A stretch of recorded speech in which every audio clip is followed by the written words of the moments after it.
चला तर मित्रांनो करूया भेंडीची भाजी। इथे तेल तापलेलं आहे मस्त। आता टाकते लसूण आणि हिरवी मिरची। 2 सेकंद परतून घेते। तर मित्रांनो बघू शकता लसूण आणि मिरची परतून झाली। आता टाकते थोडीशी हळद।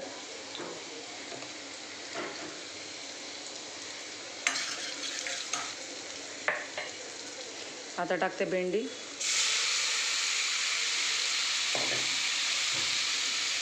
तर आता मस्त भेंडी फ्राय करून घेते आधी। आणि मीठ आधी नाही टाकायचं आपल्याला, नाही तर भेंडीला पाणी सुटेल। गॅस मीडियम ठेवून आपल्याला परतून घ्यायचं चांगलं भेंडी। मग शेवटी आपल्याला मीठ टाकायचं आहे।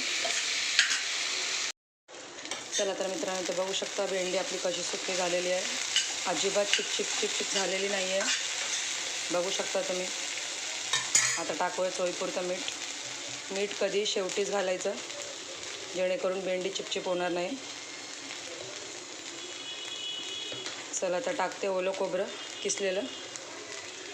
याच्याऐवजी तुम्ही शेंगही टाकू शकता, दाण्याचं कूट। ते पण नसेल तर आपण असंच लसूण मिरचीवर परतलेली भाजीसुद्धा अप्रतिम लागते चवीला।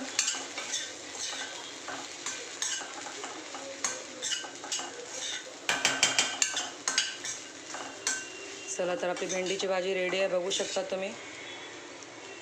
तुम्हाला जर माझ्या रेसिपीज आवडत असतील तेवढ्या लाईक करा, शेअर करा आणि सबस्क्राईब करा माझ्या चॅनलला। आणि जास्तीत जास्त शेअर करा।